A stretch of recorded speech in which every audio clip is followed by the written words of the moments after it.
முத்துவேல் முருகனுக்கு, மந்திரவேல் முருகனுக்கு, ரத்னவேல் முருகனுக்கு, மரகதவேல் முருகனுக்கு, மாணிக்கவேல் முருகனுக்கு, வஜ்ரவேல் முருகனுக்கு, செந்தூர் கந்தனுக்கு, செந்தில் ஆண்டவனுக்கு.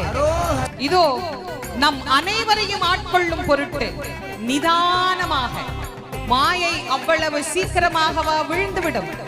எப்போது அவன் தலை விழப் போகிறது என்று நாம் எதிர்பார்த்து காத்திருக்கின்ற நேரத்தில் கூட முருகப்பெருமான் பதட்டமே இல்லாது நிறுத்தி நிதானமாய் அவனுடைய உயர்வும் உலகத்திற்கு தெரிய வேண்டும் என்று பகைவனின் வலிமையை காட்டிக் கொண்டிருக்கின்ற நேரம் இது. முருகனை எதிர்த்தால் அவன் சாதாரணமாக